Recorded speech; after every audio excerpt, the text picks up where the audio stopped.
अस्सलाम वालेकुम। मैंने आज एक पोस्ट लगाई थी कि पाकिस्तान के पास वो कौन सी ऐसी क़ुव्वत है या ख़जाना है जो यूरोप के पास भी नहीं है। तो कुछ दोस्तों ने नेचुरल रिसोर्स के ऊपर ज़ोर दिया, किसी ने ईमान की ताकत, किसी ने यूथ के ऊपर। तो मेरे मुतालिया के मुताबिक पाकिस्तान का सबसे बड़ा ख़जाना, ताकत जो है, जो एडवांटेज है इस वक्त पाकिस्तान के पास, वो इसकी यूथ है। पाकिस्तान की आबादी का 60% जो है वो नौजवानों पर मुश्तमिल है। और इस वक्त यूरोप में शरह पैदाइश जो है वो 1 पॉइंट से भी नीचे गिर गई है। यानी बाज़ कंट्रियों में तो उन्होंने बाकायदा इसकी इंकरेजमेंट शुरू कर दी है कि बच्चों की पैदाइश पे वो बोनस दे रहे हैं। लेकिन पिछले 50 साल के तर्ज़ ज़िंदगी ने वहाँ पे ये मसला पैदा कर दिया है कि लोग आबादी के अफज़ाइश में जो है हिस्सा नहीं ले रहे। तो उसका नुकसान क्या है? बूढ़ों की तादाद बढ़ रही है और नौजवानों की तादाद कम हुई है रोज़ बरोज़। और मार्केट में जो आपके इंस्टीट्यूशंस हैं, आपके इदारे हैं, उनको चलाने के लिए वर्क फोर्स जो चाहिए वो कम से कम होती जा रही है।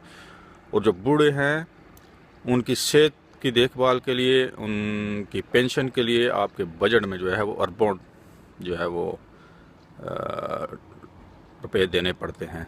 और पाकिस्तान इस लिहाज से खुशकिस्मत है, इसकी आबादी का 60% नौजवान हैं।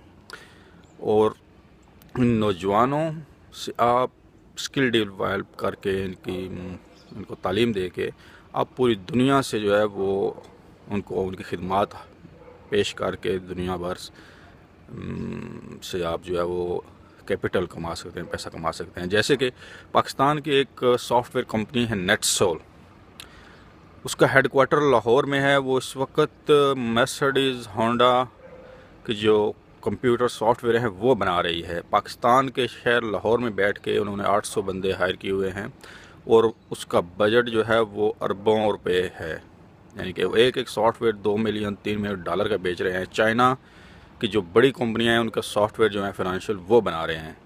उनमें पाकिस्तान से कोई जो है वो चीज़ एक्सपोर्ट नहीं की है, ये कोई नेचुरल रिसोर्सेज नहीं एक्सपोर्ट किए हैं। नेचुरल रिसोर्सेज जो होते हैं उनकी एक लिमिट होती है कि वो एक ना एक दिन ख़त्म हो जाते हैं, लेकिन ह्यूमन रिसोर्सेज जो हैं ये तो ख़त्म होने वाली जो है वो चीज़ है। इसी तरह पाकिस्तान, बैरून मुल्क जो पाकिस्तानी हैं वो इस वक्त 18 अरब रुपये ज़र मुबादला पाकिस्तान भेज रहे हैं। और ये ज़र मुबादला जो है वो 18 से 1800 भी पहुंच सकता है बिलियन। अगर हमारे नौजवान पढ़े लिखे हों, स्किल्स में मास्टर हों, तो पाकिस्तान गवर्नमेंट और उसके अलावा प्राइवेट तौर पे भी अभी नेट की सहूलत की वजह से वो पाकिस्तान में बैठकर भी पूरी दुनिया को अपनी सर्विसेज मुहैया कर सकते हैं। इस वक्त पाकिस्तान में जो हालिया रिपोर्ट एक आई है, फ्रीलांसिंग वेबसाइट है, उसके ऊपर दुनिया में 5वें नंबर पे पाकिस्तानी लड़के हैं जिन्होंने पाकिस्तान से जो है वो अपनी सर्विसेज सॉफ्टवेयर बनाने और सर्विसेज देने में 5वां नंबर है। यानी कि दुनिया के 5वें नंबर। ये 5वें से पहले पर भी आ सकते हैं अगर इस पर अगर तवज्जो दी जाए। गवर्नमेंट और प्राइवेट इंस्टीट्यूशन अगर नौजवानों को तालीम दें, सिखाएँ, जो सॉफ्टवेयर हैं, कंप्यूटर की तालीम है, उसके अलावा मुख्तलिफ़ स्किल्स हैं, तो नौजवानों के पास अपॉर्चुनिटीज़ हैं, गवर्नमेंट को, प्राइवेट इंस्टीट्यूशन को। और ऐसे लोग जो किसी फील्ड में मास्टर हैं वो अपने इर्द गिर्द नौजवानों को जो स्किल सिखाएं और इस तरफ लेके आएँ और पाकिस्तान की तामीर और तरक्की में अपना किरदार अदा करें। अस्सलाम वालेकुम।